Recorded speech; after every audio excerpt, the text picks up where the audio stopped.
What's going on, guys, and welcome to #AskGSM episode 372 here today for Wednesday, January 13th, 2021. I am Graham GSM Matthews. Hope you guys are doing well. If you want to send in a question to the show, definitely do so by tweeting me on the Twitter machine at WrestleRant with the #AskGSM, of course. Find me on Facebook as well, facebook.com/Graham.gsm.Matthews. Leave a comment on the post that I usually put up on Tuesday nights, if not on the wall itself. And last but certainly not least, drop your question down below in the comment section on this very video. I'll include your question in next week's edition. Two quick, cheap plugs. Be sure to check out my exclusive interview going up later today with Fandango, NXT superstar, former NXT Tag Team Champion.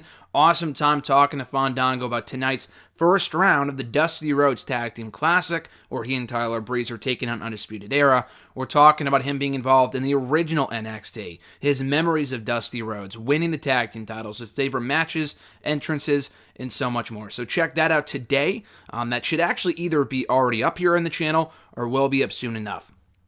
And then I'll be having another exclusive interview going up on Friday here on the channel, which I should be revealing a little bit later on today after the interview has been conducted. So the Fandango one in audio form goes up here on the channel. In article form, it goes up on dailyddt.com. The Friday one is going up on Bleacher Report. The audio version should be available 8 a.m. on Friday morning Eastern Time. So two big interviews to look forward to. Be sure to check them out. Support the channel by subscribing right now and never miss an episode. Never miss a video as well. Never miss an episode of this show, but also never miss a video, which we do put up daily. So we'll start from the YouTube questions here, beginning with No Laura. Their first question was, do you see New Japan Pro Wrestling and AEW working together and putting on a show by the end of the year? And their second question kind of combined with that, and do you see Kota Ibushi having a long IWGP title run in New Japan Pro Wrestling? So do I see New Japan and AEW working together and putting on a show by the end of the year? I do see them working together by the end of the year. It feels more likely now than at any other point in the last 2 years since AEW came into the picture. It just seems like it's inevitable. Now, I know New Japan and AEW have had talents work, specifically Jericho and Moxley and people like that, kind of do both promotions simultaneously. That's a little different because they were already in New Japan. I'm talking about like Kota Ibushi coming over to AEW for the first time, or some AEW people going over to New Japan for like a Darby Allin participating in the not the best of the Super Juniors. Isn't that the Battle of Los Angeles? No, it is the best of the Super Juniors in New Japan. I get those two, tournaments mixed up. But I think that'd be great. Do I see it happening by the end of the year? I do. I think it could happen on the sooner side, which is cool. Do I see them putting on a show by the end of the year? It would be cool if they put on a show similar to the Ring of Honor New Japan Supercard from WrestleMania weekend in 2019. That was a great show. I was there for that. That was actually my first experience being at a New Japan show. Not counting the other Ring of Honor shows I had been to, like, All-Star Extravaganza 2016. I think Naito was there and Evil was there as well. Other than that, I'd never seen Okada in person before, so I thought that was really, really cool and a very fun time. But yeah, do I see them doing something similar to that? Maybe not this year, but I do see them working together by the end of 2021. And that might just be wishful thinking because that's what I want to happen. But based off the current trajectory and AEW currently working with the NWA as of last year, now Impact, I think it's very likely we see New Japan involved once the travel restrictions are eased a little bit by the end of 2021. As far as Kota Ibushi's title run, how long do I see it lasting? I hope it lasts a while. I don't see any obvious person that he would drop the championship to. Maybe Okada. He already beat Jay White. He beat Naito for the belt. I don't see him dropping the belt back to White or back to Naito. Tanahashi, maybe, but been there, done that so many times. I guess you can say the same for Okada, but Okada is he's the guy. If you put the belt on him, you are guaranteed to have a great run, a great championship run with him on top. I wouldn't do that, though. I wouldn't put the belt right back on Okada. If they do that, I wouldn't do it anytime soon. Maybe it's someone else I'm not thinking of in New Japan that could take that championship away from Ibushi. But even if they do, I don't think it's going to be anytime soon. I would give him a pretty lengthy run. After all the times they failed to put the belt on him, specifically last year at Wrestle Kingdom, I think he is owed a long title run. Call Me PSN from YouTube's got two questions here. First one being, with Kenny Omega, the Young Bucks, and the Good Brothers uniting, there's been talks of a blood and guts match. buy or sell on the better team for them to face that some fans have proposed. Moxley, Archer, Pac, and the Lucha Bros, or Adam Page and 4 Dark Order members. Definitely the first option, and that's coming from someone who likes the Dark Order. I think it's just more even. Omega, the Bucks, and the Good Brothers, unless the Dark Order, and they haven't built it pretty well, I would say, in the last year. I'm one of the, not few people, but like, I'm among those people that actually like the Dark Order. There's a lot of people that still aren't sold on the group. With Brody Lee, without Brody Lee, it doesn't matter. People just don't care for the Dark Order.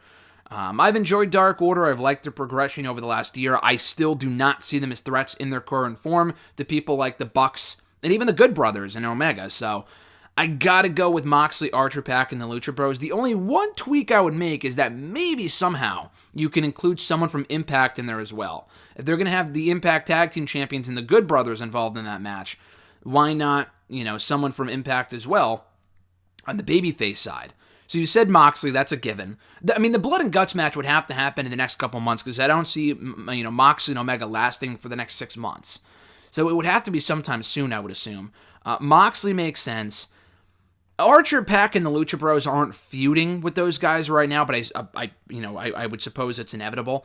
I could see Omega and the Good Brothers having 6-man tag team matches with the Death Triangle. I could definitely see that.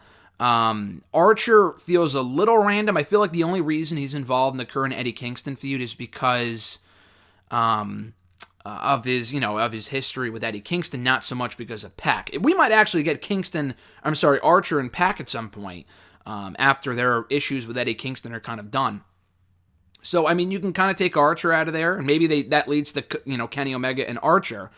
We can reignite the Lucha Bros and Young Bucks rivalry, or do the Good Brothers and Lucha Bros. I think that'd be fucking sick with the Lucha Bros being former Impact World Tag Team Champions.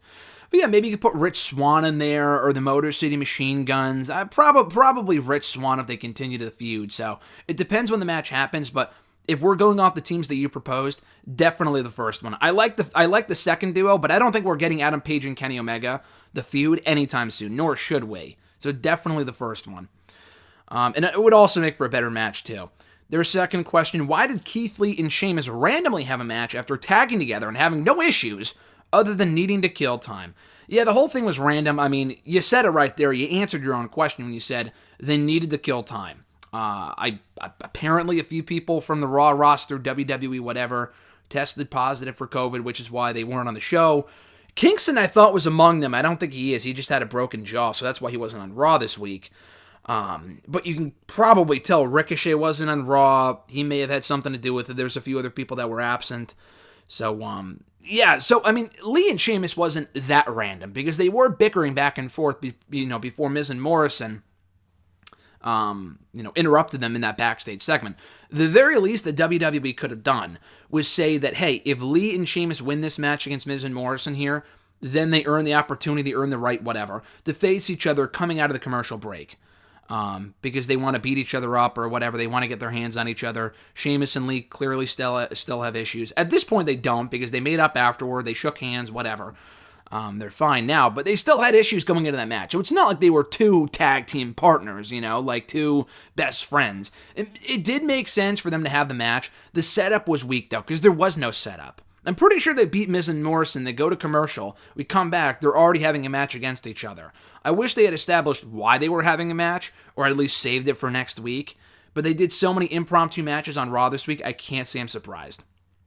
They were just trying to kill time. But then if you want to kill time, then what you should do is have the matches that you have on the show, like Riddle and Lashley, as opposed to having that go 2 frickin' minutes. Have it go 10, 15, maybe 20 minutes, so you don't have to do Riddle and MVP right afterward. I thought that was really weird.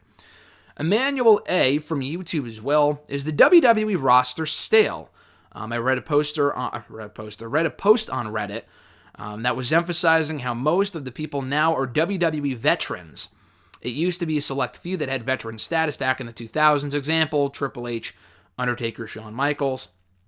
Now it's a majority who have had over 5 years of experience on WWE TV. Do you think it's had an effect on the quality of Raw and SmackDown? Yeah, that's a factor, and that's a great point, too. I didn't read the Reddit post that you sent me, but I've thought about that too, because there's a lot of people they just don't let go of. Obviously, they hoard talent, now more than ever before. Before, there was like a short time span that you were in WWE. And I'm glad this has changed, because they would change the roster every couple of years where like people would not last more than 5 years. But you also got to, recycle people out. There's people on the roster now that probably should not be on the roster. But like Zack Ryder was there for 10 years. Kofi Kingston has been there for a decade. Xavier Woods has been there since 2013. Big E since 2012. Almost a decade as well on the main roster. Rollins almost a decade. Reigns almost a decade. There's a lot of people, specifically in the mid-card. Dolph Ziggler obviously has been there since fucking, BC times. They've had so many people on their roster be there forever, where we are starting to see the same matches over and over and over again. That's not the biggest issue with Raw and SmackDown, because like one common criticism, for example, we were constantly seeing the New Day in the Hurt Business. Is that because the Hurt Business have been here for 10 years? No, the New Day have been, the Usos have been. They're not having matches against each other. They haven't feuded in years. People's issue is that we're getting the same matches regardless of who's involved. And the matches might be good, but if you see the same stuff every single week with no real variety or no creativity, it gets old real quickly. So that is a factor. I don't want to discredit that entirely, but they bring up people from NXT constantly. We get, between 5 to 7 call-ups, I would say, a year from NXT, which seems like a lot, but when you think about it, it's really not. Like, last year we got Belair, we got Baszler, the Forgotten Sons, Riddle, Keith Lee, probably more I'm not thinking of at the moment. So, in all of those people, some of them have been used well. The Forgotten Sons turned into total losers. They already were losers to begin with, but, Belair's been booked well, Riddle's been questionable, Lee's been questionable, he's been on the better side than not. But how they treat these NXT call-ups is definitely part of the problem. They have not been on the roster for 10 years, yet they come in, and a lot of these people just up and leave. Ty Dillinger, Neville, people like that weren't on the roster for very long. They left because the booking was so bad, and people just get released. Enzo and Cass were only there for a couple of years. Yeah, the roster is stale to a certain extent, but they're also refreshing the roster by bringing certain people up from NXT, and you almost kind of want them not to, because they're booked so badly compared to how they were booked in NXT. So, it is slightly part of the problem, but I don't want people thinking, this Raw and SmackDown suck because Kofi Kingston's been here a decade, or Roman Reigns and Rollins have been here forever. If we were getting the same feuds over and over, then I would agree with you. But we're not. We've had so many new people come up and just not be utilized correctly, to the point where these new feuds don't really mean anything. Brandon A., he's got a clarification on his question from last week. A bit of a long explanation, but this is what he had to say. And he was the one who sent in the question last week about how he thinks the PG rating is part of the problem. Hardcore fans think it's not, which I talked about it last week. I think a lot of people would agree that PG is part of the problem. I wouldn't say that. I think it's part of the problem, but not a big part. As big of a part as he was saying. But here's his clarification. He says, "What's up, GSM? I just want to clarify a few things from last week, because you thought I was all over the place and saying some whacked out stuff about the PG versus TV-14 rating. First, I absolutely think that Vince is the main problem, and that he is doing the talent no service by micromanaging and scripting their promos so heavily. I also understand that cursing is a matter of preference. I also don't believe we should go back to the Attitude Era and be overly crude just to be more cool. The big point I'm trying to make about promos is that the current talent doesn't have a Vince problem. They also have a self problem. Most of the current talent is not amazing on the mic, including main eventers, and I am simply saying they could be using more breathing room to get their promos across. When a guy like Jon Moxley, who was one of the top promos in all of wrestling, goes out on Dynamite and cuts a promo last week that got bleeped about 5 times, that shows even the best use a crutch to some degree, which I completely agree with. How am I going to expect lesser guys on the mic to deliver consistently in a PG format when even the best in the business are constantly doing it on a TV format? Just like the constantly saying bitch. Part of that happens because they can't go further than that, so they overuse that particular word. CM Punk just criticized the NXT talent for getting completely outshined by Pat McAfee on the mic, and NXT is the good show in WWE. Pat McAfee doesn't swear, though, so I'm not really sure what your point is there, but anyway. At the end of the day, a very large part of the wrestling is a bunch of highly animated alpha males and alpha females being pissed at each other, yelling at each other, and beating each other up over an issue. How many people in real life get angry with someone without dropping swear words or at least some sort of adult-oriented language? If we want to spread disbelief more, we have to make promos and storylines more believable. That is my overall point. It's about breathing room and believability in promos and storytelling as opposed to me wanting things to be crude just because. The creative process needs more to work with for the sake of possibilities, not necessarily to be edgy for no reason. He continues, I just think the PG rating adds extra limitations that the talent and the writers can't afford to have. Again, I believe Vince is the main problem, but he isn't the only problem. And there would still be issues if the talent and creative don't get better. FYI, none of this has to do with in-ring work. The talent is the best it has ever been, in my opinion, if we were talking about that alone. I am keeping this to storylines, promos, and to a degree, characters. I hope that clarifies where I was coming from, more from last week than last week did, whatever. I apologize if I seemed like I was talking recklessly. I also apologize for being so long. I just don't know how to condense it without providing correct context for what I'm saying. It's hard discussing disagreements like this over the internet, which I agree. It would be much better if we could have a back and forth conversation. I feel like I have to get everything out in one big take. So that was his rebuttal to what I had to say last week about his question in regards to how the PG rating is not hurting WWE as much as people think, or whatever. My thing is, if you watch Raw, okay, so we won't go on a huge thing about this, and I agree with a lot of the points you made. I agree with more of you this week than you did than whatever you said last week, because that was all over the place. You made a lot of good points here.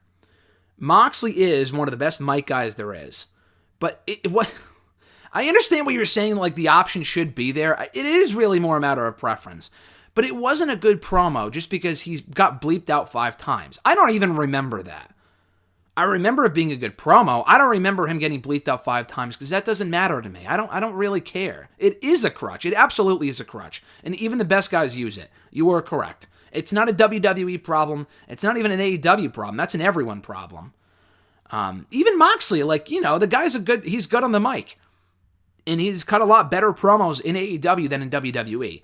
That's not because, maybe the swearing is a factor, but it's because he has more creative freedom. Even Moxley, though, follows a formula in his promos. I was watching Dynamite last week with someone that said, even Moxley, I feel like I hear the same things over and over. And that's not a WWE problem. Sometimes, when you don't overly script promos, which I don't think you should, but some of these people that are coming up don't know how to cut fucking promos. So their promos are going to be bad. Just because you have more creative freedom in your promos doesn't mean that it's going to make it good. The people that don't need a script should not have a script. That's my thing. The swearing, to me, makes almost no difference. It really doesn't. Dynamite has a lot better promos, but not because of the swearing, it's because of how they come across, the material, more importantly. The thing is that if you watch Raw, and we've watched Raw for years, if you watch Raw as a new viewer, without looking at the rating, would you watch any given episode of Raw and think that it's a PG show?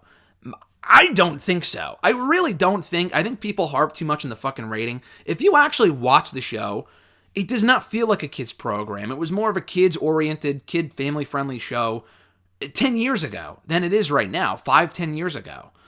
It really hasn't been in a long time. Some of the storylines are honestly too terrible, enough to the point where they're not PG. Like some of the Ric Flair, Lacey Evans stuff last week, I don't know if that's PG. It's just stupid. Lacey Evans calling Ric Flair daddy and all this other stuff. Is that's not PG to me. That's just dumb material. It's TV-14, but it's stupid material. AEW just knows how to make the most of their rating and make it a more compelling show. I don't tune into Dynamite for the swears. I think we're just going to have to disagree on this.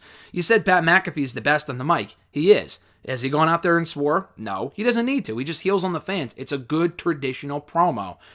CM Punk was one of the best talkers of his generation, current generation, whatever. Did he ever have to go out there and swear to people? No. Did he break the fourth wall a lot? Yeah, but it was still, the promos themselves were great. Even before he was doing that, he was still cutting great promos because he knows how to master a microphone. Even John Cena can go out there and cut a great promo if he wants to. There's nothing wrong with sprinkling in ass every once in a while, and that sounds weird, but like ass or they can't say shit on WWE TV, although they do it anyway and they bleep it out. Bitch, they say that way too often. I would be content. I would be content if I never heard the word bitch in WWE TV again. But like, dude, would you watch Disney Channel and they say half the stuff that WWE does? First of all, maybe because the material is equally as abysmal and as unbearable. But in terms of like the swears, WWE has way more swears and edgy content and whatever. I know that's not what you're saying it's about edgy, but it's about the freedom and the believability. To me, that has nothing to do with the rating. It has nothing to do with the rating. I can point to you 20 different promo exchanges in WWE in the last 10 years, 12 years, or 13 years at this point, since they went to the PG rating, that were fantastic. And it had absolutely nothing to do with the rating. And it doesn't even matter because a lot of these promos are good for the reasons that you mentioned, and they're not PG. They're not PG promos. They do swear. They use adult language. They're believable. I think we're just going to have to disagree on this one because I really don't think the rating makes that much of a difference. If we're arguing AEW is better at promos than WWE, it's not even a conversation. Like, I completely agree with that. And you're right, it is a Vince problem. And you're also right, it is a self problem. I'm not putting entirely the fault entirely on Vince or the creative team or whatever. That's a big part of it. But some of these people also, in addition to being over-scripted, I mean, some people can take scripted promos and make them good. Like, whenever we hear a good promo, I feel like on WWE TV in the last couple of years, we automatically assume, oh, the talent's amazing. We also kind of have to praise Vince, too. We can't just shit on him for the bad stuff. And people have said that before, but, I agree, and it's worth reiterating. I just feel like with the promos that they cut in WWE, the script is a big part of the problem. But if the person isn't able to make that script, again, like, listen, Moxley is great, but even he could not take some of the material they were giving him and make it work. I'm not saying anyone can make it work. That's just not, that's not always, some people think, oh, if you can make the script work, then you're amazing. Like, you have to make the script work. Not always. Some of the material is just downright deplorable. It doesn't matter how you're saying it, or in what tone you're saying it, or how many swears you say. The promo is still going to suck based on the material. But some of these people just can't cut a promo in general. That's absolutely a fact. It doesn't matter whether they're being scripted or not. They're just not good mic people. And that's just, it is what it is, and they need more work on that. So maybe it's an NXT problem. Maybe they're not, giving people enough promo time. I know they used to have promo class. I assume they still do. But, that's really the gist of your question. I'm not really sure what else to say about it other than I really don't think the rating is it. I read your question. I understand what you're saying. I don't know. You said it adds extra limitations, and it does, but it doesn't really matter. I mean, there are people where if they're that good, for the most part, and again, a bad script is a bad script, but there are so many good talkers. I mean, you mentioned that not everyone is a good talker. Well, I mean, obviously, but there are a lot of good talkers that don't get enough credit. Samoa Joe being one of them, Bray Wyatt. The material with Wyatt isn't always great, but it used to be. Like, he was one of the best talkers they had. Kevin Owens has always been excellent for the most part. John Cena can always cut a killer promo when he's in there. Roman Reigns has gotten a lot better, and that's with the limitations. I mean, Roman's become one of the best mic workers they have. Paul Heyman is fantastic. He's probably the best they have in that entire company. He has the limitations. I mean, he's a prime example of someone that was in ECW, and they were saying bitch and ass and shit all the time. Did that make the show better? No, to me, it just made it worse. When I watch those old pay-per-views back, oh my God, it's unbearable. I just do not care for that original ECW at all. But Heyman in his current element in WWE just fucking works. Some people work better in other places than others. Some people in WWE just wouldn't work well in AEW from a mic standpoint, and vice versa, just because it's not really about the limitations. It's more about the vibe and the audience and the material and whatever. I just don't think MJF would work in WWE. I also don't know. I'm trying to come up with a good example. I was going to say like Roman, but I feel like Roman would do well in AEW from a promo standpoint. I don't know. There are people that do have like a certain, like Orton, for example. An Orton promo in AEW, I feel like would be fucking terrible. I mean, his promos aren't the greatest anyway, more often than not, but I feel like him in AEW, from a promo standpoint, he just screams a WWE guy in all respects, but specifically in the mic. So that's my thoughts on that. We'll move right along here to his next question. Based on the current storylines, if AEW were going to have a WrestleMania season, who should win the AEW Men's Rumble to face Kenny Omega at AEW WrestleMania? Who should win the AEW Women's Rumble? Who should be in the Elimination Chamber to battle for Darby's TNT Championship at the AEW WrestleMania? Should Omega, Shida, or Darby lose on the road to AEW Mania? And how would that affect the main event you come up with? I mean, I guess we kind of are, right? We kind of already are on, or we will be soon, on the road to AEW's WrestleMania, which is Double or Nothing. We've been told before that's kind of the WrestleMania. It didn't really feel, honestly, that way to me last year. It didn't really feel like a WrestleMania. It was a very good show. I didn't go into that show thinking, oh, this is their WrestleMania. I don't know, maybe this is due to the pandemic. I don't know. But it was a very good show. So yeah, we kind of are on the road to their WrestleMania. Revolution kind of kicks it off, and that's not coming up for another month and a half. So this is what I would do. We have Omega, Shida, and Allen as the current champions. I would not have any of them drop their current titles. I think you said, oh, who would win the Rumbles, blah, blah, blah. If we don't get Britt Baker and Shida at Revolution, which we probably still will because it's not for another month and a half, and they can build it up pretty quickly, especially based off their history from last year. Baker and Shida, Baker winning the Women's Rumble would make sense. The face Shida at Double or Nothing. I just think that's a feud that you have to do soon at Revolution and not wait until Double or Nothing because Shida is running out of opponents because the rest of that division means absolutely nothing. She's already beaten Penelope Ford. She's already beaten Abaddon. She's beaten Big Swole, Thunder Rosa. She beat Nyla Rosa full gear. She's beaten practically everybody. So you kind of need to get to the Britt Baker feud soon. If you're not going to have Britt Baker win the Rumble, then maybe Chris Statlander. I don't know how far she is along. I mean, I think she provided an update yesterday or the day before saying that she's not that close, but she could also be lying. I don't know. She would come back, win the Rumble, and I think it was wasn't it supposed to be Britt Baker and Chris Statlander at Double or Nothing? Wasn't that supposed to be the match? So, I mean, you could do that, Statlander and Baker for the title at Double or Nothing if Baker doesn't win the Rumble and face Rosa then. So that's that. The men's match, I feel like Adam Page is the obvious choice, but I just don't... I said Double or Nothing originally as where you should do the match, but I feel like they could drag that story on. Whenever they do Omega and Page, Page should win the championship. Especially since Omega already beat Page at Full Gear a couple of months ago. So if you're going to do that, then you can't have Page win the Rumble and then go on to face Omega Double or Nothing. It's too soon, I feel like. And Page isn't even doing anything right now. So he would have to be kind of built back up again before he would get to that point. So I wouldn't want Page to win it. He'd be too obvious of a choice. Instead, the only other two people that come to mind as, and this is the weird thing, is I feel like Omega can have a lot of great matches with people on the AEW roster. They just don't have a lot of top-tier baby faces in AEW. There is Moxley, but once he's done with Moxley, like Revolution or whatever, what would you do? The only two people that come to mind, and he's not really a babyface, but Pac, because Omega is kind of feuding with the Death Triangle right now. He beat Phoenix last week in an amazing match. Him and Pac had an amazing Iron Man match a year ago. I would have Omega win this time around again, but you can do that match at Double or Nothing and have Pac win the Rumble. If not Pac, then Cody Rhodes. Again, just because it's random, because Cody has had nothing to do with the current Elite stuff, and he's kind of been more positioned in the title picture and the TNT title picture and doing the whole Sting thing with Darby Allin, whatever. But I just feel like it's more likely that we get him in a world title mix than we do back in the TNT title mix, because we could see him and Darby Allin again. But I just feel like there isn't really many other options for him to face at Double or Nothing if it's not Cody Rhodes. Cody Rhodes and Omega, we've seen it before. It's been a couple of years. They've always worked well together. You could put Cody in that spot, and it would make sense. So I'm going to say Cody Rhodes for that, just because, again, obviously Cody wouldn't win. But if it's not Cody and it's not Pac, I'm not really sure who else you put in that spot instead. Because, again, as far as the babyface part of the roster is concerned, there aren't a lot of options. He's already beaten Moxley. He's going to beat him again in their inevitable rematch. I don't think Darby Allin is ready for that spot. He should be TNT champion going into Double or Nothing. And to answer that part of your question, I would have Miro win the Elimination Chamber, this hypothetical chamber. And maybe he wins. I would probably have Miro win the championship from Darby Allin.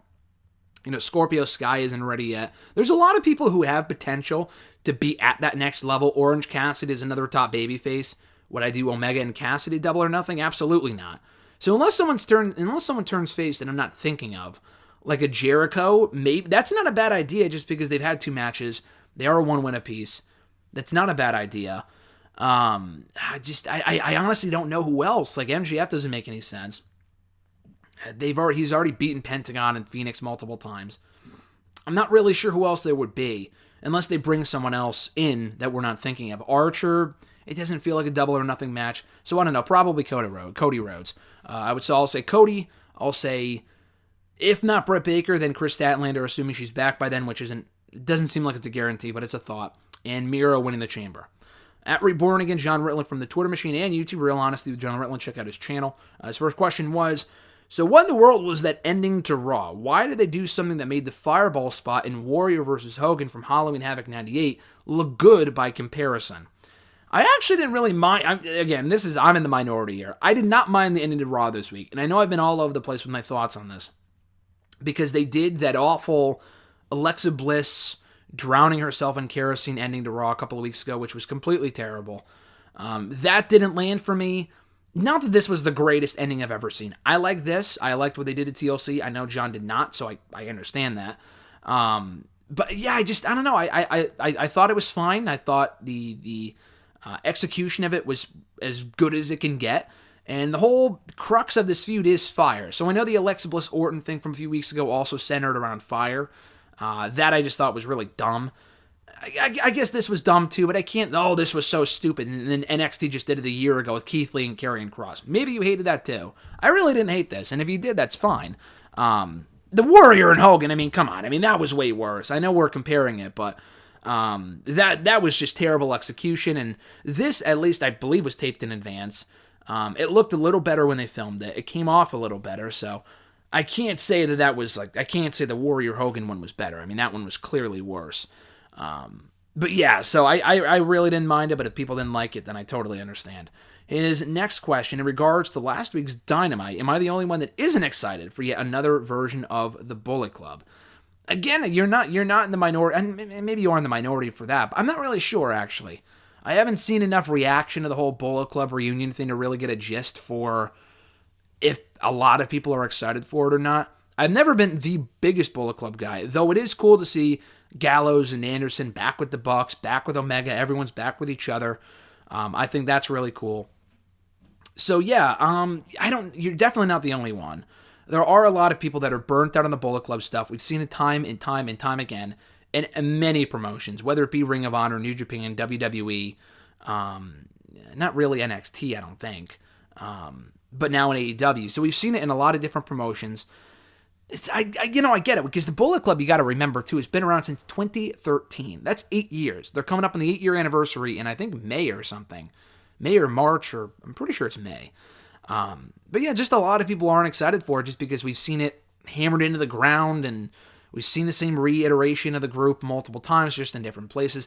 I'm looking forward to seeing where it goes. I'm excited for it. I don't blame other people, a lot like with the Fireball thing, for not being excited for it, because again, we've seen it so many times before, so we'll see where it goes. I don't think it's going to be the full 5-man Bullet Club. I really think the Bucks are just not long for this at all. I don't think they're going full-fledged heel. I think they'll just break away from the group, and then they'll find someone to face Omega and the Good Brothers in like a 6-man tag team match, like with Rich Swann and the Motor City Machine Guns, coming up at Hard to Kill at Impact.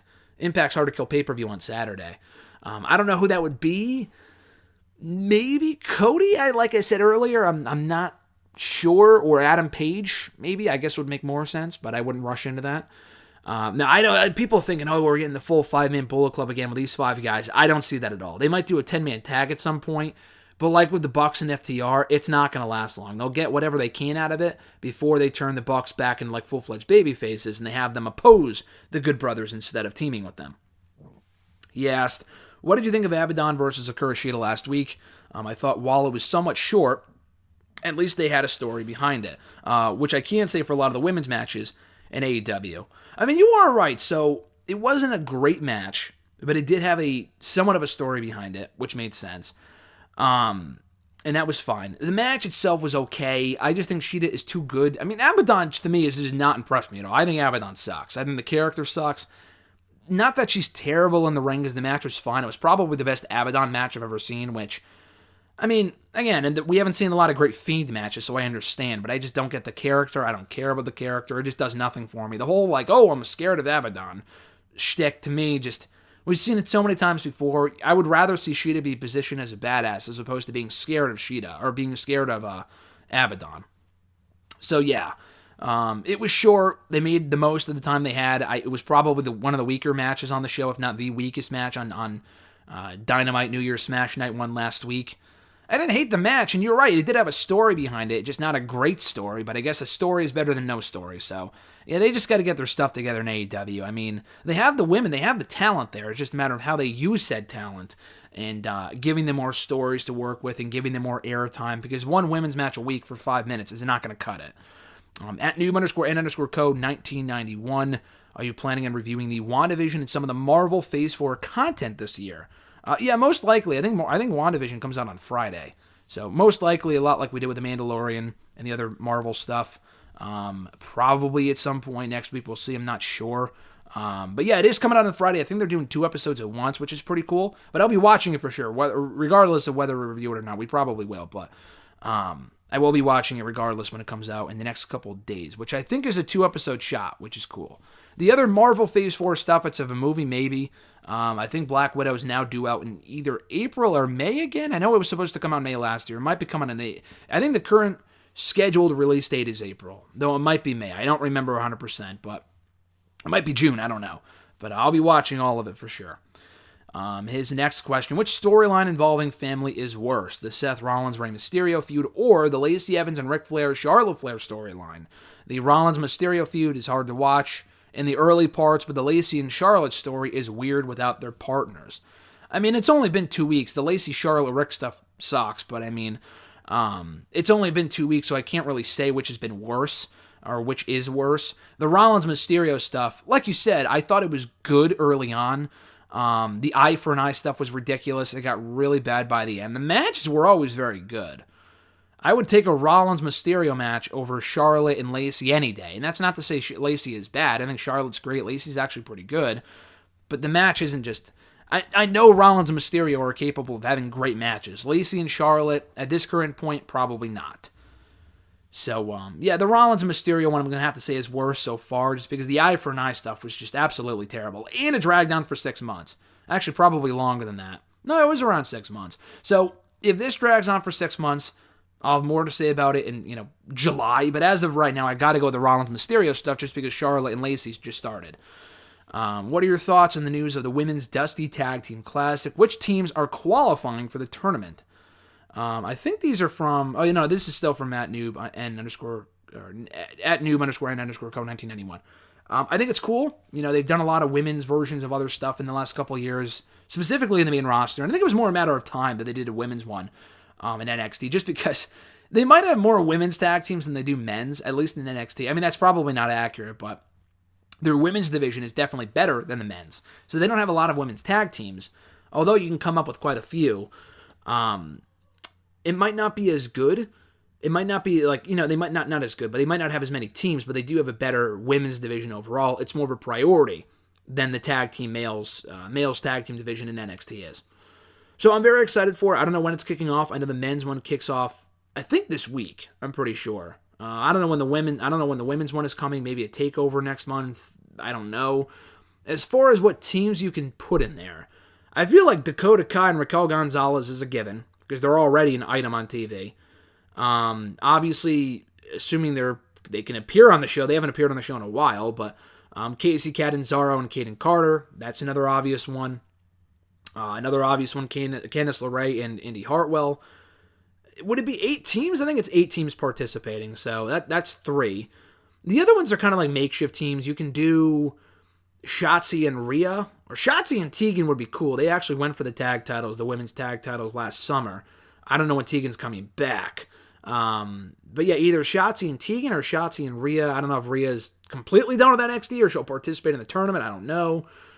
I'm not really sure who else she teams with instead. I'm thinking of who else they have. Ember Moon and Io, maybe? Ember Moon and Io Shirai, I could see. Toni Storm and, I don't know, Mercedes? It's tough to say. There's a lot of women. I'm not really sure what combinations you do.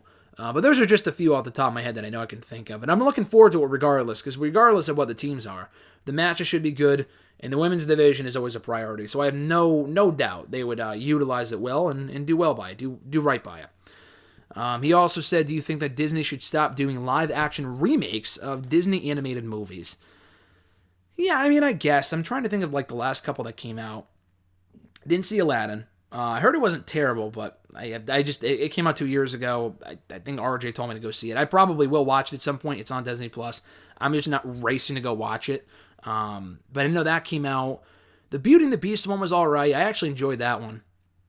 I liked The Lion King when that came out about a year or two ago. So, like when I heard Lilo and Stitch do a remaking as a live action remake, I'm not even really sure how that makes sense. Just given the context of the film, I'm a big Lilo and Stitch fan. I'll probably go see it, but like that just, I don't know, that just doesn't sound right to me. Like I know they did Mulan. I heard that sucked about a year ago. They're very hit or miss. I would wish that they stopped doing the live action remakes. It doesn't mean that they will, but personally, I don't need to see them. But they haven't all been terrible. I'm not decisively saying they should stop doing them, but personally, do I want to see them? No. But at the same time, though, I think I don't know how much money they made for Disney, but some are better than others. They're not all terrible, which is good. At E138 from Twitter as well, obligatory mention that his birthday is on the 19th of this month, so happy birthday. Favorite birthday gift? I don't know. That's a good question. I'm not really sure. That's a very good question. Save that for next week. Maybe I'll answer that then. I have to get more time to think about that one. That's a good question, though. Thoughts on this headline? He said, this was from Fightful. T-Bar accuses Sammy Guevara of stealing his finisher and being a virgin. Guevara responds. Yeah, I saw the whole T-Bar Guevara thing. Yeah, that just got way out of hand. I'm not even really sure what that was about. I think Guevara thought he stole the finisher, or maybe vice versa. Or I think T-Bar said that Guevara stole his finisher. I have no clue. It was just dumb. The headline was dumb. The whole thing was stupid. No one comes out of it looking good. Guevara looks like an idiot. T-Bar looks like an idiot for even just wasting his time with it. The whole thing was just a massive waste of time. Do you think Asuka and Shinsuke Nakamura's careers would be different if they won their matches at WrestleMania 34? It's a great question. Asuka, no. I feel like, she still has gone on a great success. Nakamura, I do. It's entirely possible that he could have won the WWE title and then either lost it right back to AJ or just had a short run. Hey, Jinder Mahal became WWE champion. Like, we could be saying in an alternate timeline right now, if Jinder won at Backlash as opposed to, like, him winning, which he actually did. What if he lost? And we're saying now, what if he won? Would he be a main eventer right now? Would they have made a new star out of him? They didn't. He was champion for 6 months, but as soon as he dropped the belt, it was right back down to the mid-card with him. Nakamura, I don't know if he would have been any different, because I feel like, I don't know, I feel like they already said it in their minds that Nakamura just wasn't a main event player in that company, because otherwise they would have put the belt on him before then. I feel like a big part of the reason why they had him win the Rumble that year was to do the AJ match, get it out of the way, and then never feature him in the main event again. Like, I don't think he's gotten a world title shot since then. That was 3 years ago. So, I don't know. I want to say yes and say, he wins the championship and then he becomes like a perennial main event player in the company, a lot like AJ Styles has been. Like, if AJ didn't win the belt at Backlash in 2016, if he never won the championship that year, would he still be a main eventer? I think so. I think they would have seen him as a star regardless. Nakamura, I'm not so sure about. I don't know. I feel like if he won the belt, he probably still would have lost it within a couple of months, and he would end up right back to where he is right now, just with a WWE title run to his credit. Asuka, I would not have had her lose to Charlotte. I thought that was dumb. I did not think that was the right time to have her lose her first match in the main roster. But it was the wrong call to make, and she didn't feel special in the aftermath. She doesn't feel as special now, and it's been 3 years. But again, she's been a former Raw Women's Champion now, Money in the Bank winner, Royal Rumble winner, Mixed Match Challenge winner, Tag Team Champion, SmackDown Women's Champion. She ended up doing it all anyway, so it doesn't even matter. It's not like she lost and then she was never featured at that level again like Nakamura. She eventually rebounded. It took a while. She didn't win the SmackDown Women's title until like the very end of 2018. And then all of her reigns, her recent Raw Women's title reigns have not been bad. The SmackDown Women's title reign lasted all of like a couple of months and just no one cared. The tag team title reign was good. So she's still been a pretty big star. She still doesn't feel as special as she should, just with how she comes across and how she's been booked, blah, blah, blah. But I do think overall, though, that with Asuka, that she has made out pretty well for herself. So I don't think it would be drastically different in her case. And I also don't know if it'd be drastically different in Nakamura one either. It's impossible to say. But I don't think him winning the championship would have told them, would have indicated, the guy's a star, we'll keep the belt on him, blah, blah, blah. I think they were always going to turn him heel regardless because they wanted to try that out for the AJ feud. And he's been a heel ever since. He might be turning back into a babyface soon based on what we saw on SmackDown last week, which is good, if true. But I feel like he just would have been a Jinder Mahal. Maybe a better version of Jinder because he can't cut a promo. Nakamura can't, but yeah, at least he can go in the ring and have better matches and feuds than Jinder Mahal could. I mean, he was a great NXT champion, so I know WWE itself is a different beast on the main roster. I don't know. I just feel like Nakamura, I want to say that he'd be a bigger star than he is right now, but I feel like he would have held the belt for a couple months. They would have seen that it just, not that it wasn't working, but they just wouldn't have had any interest in booking him properly, like a Jack Swagger. Yeah, he's a former world champion, but his reign sucked because he was booked like crap. So, I don't know. It's impossible to say. But I'm going to say no. I don't think anything would be different. Not much, I'll say. Not much would be different had either of them won at WrestleMania 34. At Iwagu91, your thoughts on the pairing of Roman Reigns and Paul Heyman. I mean, I've said this a million times by this point, but they're absolute money. I think those guys together are friggin' fantastic. Absolutely the best part of SmackDown every single week, and that has been the case since the summer. So, yeah, no, I'm loving the Heyman and Reigns dynamic. Heyman, even on his own, is great. Just go watch Talking Smack, his interactions with Daniel Bryan, Kevin Owens, Apollo Crews. The list goes on and on and on. The guy is money. Roman on his own is money. Putting the two together was probably, I don't know if it was the best decision that WWE made last year. I would say putting the belt on Drew and keeping it on Drew would be number one. Turning Roman heel, if it's not number one, it's a very close number two. Not only turning him heel, but putting him with Heyman. Because it's not like Heyman is out there cutting all of his promos. Roman's doing a majority of the talking, which he should be, given his current character. Just that dynamic, it's just great. It's just great. His second question with Marty Scurll gone from Ring of Honor. Do you finally see him joining his elite buddies in AEW? Do you see him joining Impact or WWE or return to New Japan?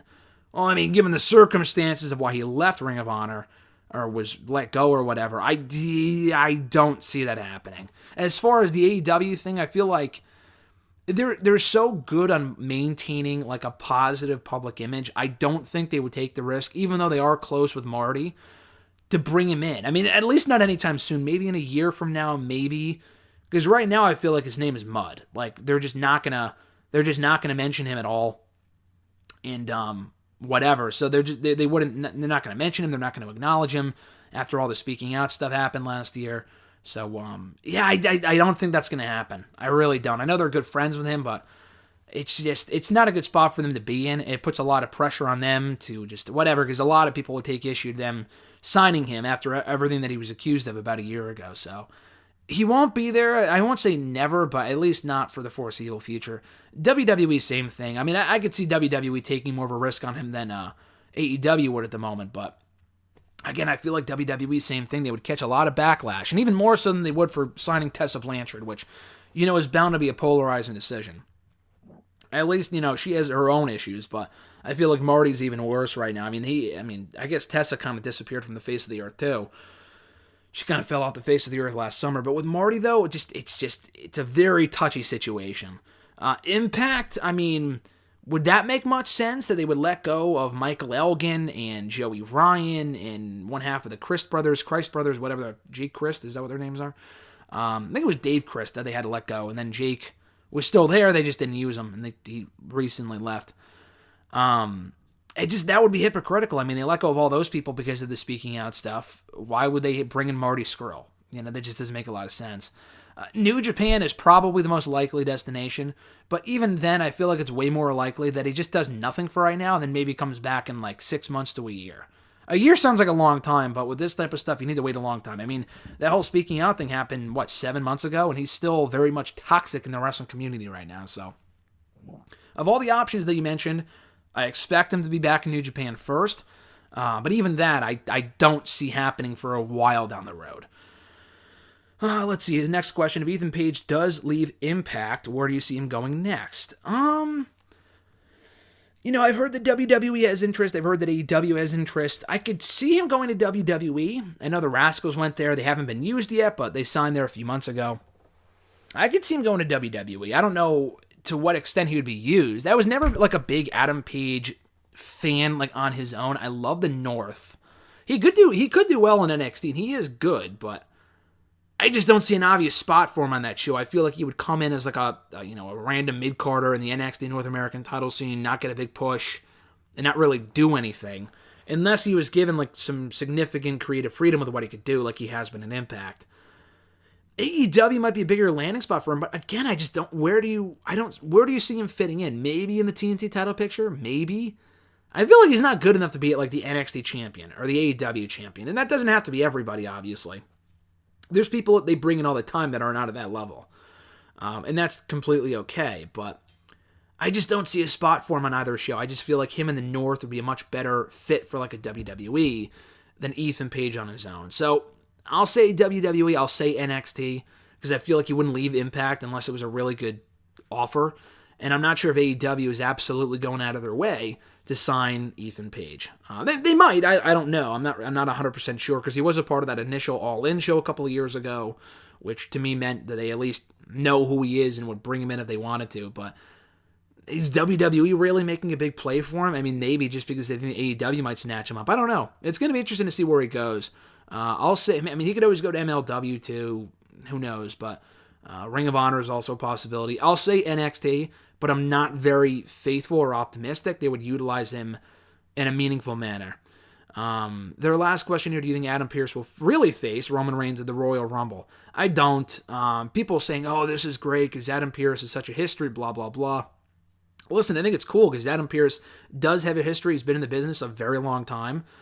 The issue with the Pearce storyline, though, is that I don't think in WWE canon the guy knows how to wrestle. He may be referred to as a former, indie wrestler, whatever. I mean, he came across like a complete chump on SmackDown last week, so it's not that he would have gear ready anyway, because why would he from a storyline standpoint, but I don't know, if it's just going to be like a measly authority figure thing, you could put anyone in that spot. It doesn't matter if it's Adam Pearce. If they built this up over time, then maybe I would be more in favor of it. This really came out of nowhere. And the issue is that there are better options out there than Adam Pearce. You could do Kevin Owens again, and obviously Kevin Owens is going to lose, but we all know Adam Pearce is going to lose too. If Adam Pearce was built as an actual wrestler, former NWA champion, then maybe. But even then, I mean, we only have 2 weeks to go until the pay-per-view. We don't have a lot of time for them to explain why he's getting a shot or why he's a credible threat, blah, blah, blah. So anyway, I think Kevin Owens would be a better option. Shinsuke Nakamura, after what we saw last week, would be a better option. Goldberg, I mean, I know they're doing Goldberg and Drew, but they could have gotten Roman and Goldberg over with at the Rumble. Have Roman win and then just move on from it. So, excuse me. Even Goldberg, I think, would be a better option than Adam Pearce is. So we'll see where they go with it. I don't think it's going to stick. I think they'll either give the shot up to Kevin Owens or Nakamura. Kevin Owens wasn't on the show last week, so we'll see where they go with it. But I'm just not overly optimistic that it's going to be as good as some people are making it out to be, because I just don't think they're going to position Pearce as a real threat, because he's never wrestled on the show. They've never played up his former accolades. He's really just a random authority figure that has never had a role that has been properly explained on the show. And that's a problem. At Scarlet, one of the final two questions of the episode. Best and worst of the Wednesday Night Wars from last week. Best, I thought Balor and O'Reilly had a fantastic takeover. Not takeover. It was a takeover-worthy main event last Wednesday on New Year's Evil. It wasn't as good as the TakeOver 31 match, I don't think, but it was still a really, really good match. That was great. Rhea Ripley and Raquel Gonzalez might have been my favorite. Actually, it was. It was my favorite match from the show. Hard-hitting affair, made great use of the last woman standing stipulation. That was excellent. Santos Escobar and Gran Metalik was a very fun match. Thoroughly enjoyed that. Cross and Priest wasn't a great match. I don't know if I would put that in the worst category, maybe, but nothing else really from NXT I thought was that bad at all. I thought it was a great show overall. The re-debut of Xia Li was good. The intergender tag team match served a purpose. So, that was about it. My only nitpick from NXT was that we didn't get the fight pit. I don't know if that's because actually of a Thatcher injury or because they didn't want to do it on the same show as all these other matches. I don't know. Maybe they just changed plans at the last second, but I was disappointed we didn't get it because I was looking forward to it. I know we will get it eventually, but I was bummed we didn't get it last week. From Dynamite, kind of the same thing. I really don't think there were a lot of weak parts of the show. I thought New Year's Smash Night 1 was a great show. Omega and Phoenix was an outstanding main event. Fantastic match. The post-match stuff with the Good Brothers was a really cool way to close out their first show of the year. The 8-man tag team match opener, Bucks and SCU versus Acclaimed and TH2 was another very good match. Even Cody Rhodes and Matt Sydal I thought was great too. I thought it was a very good show overall.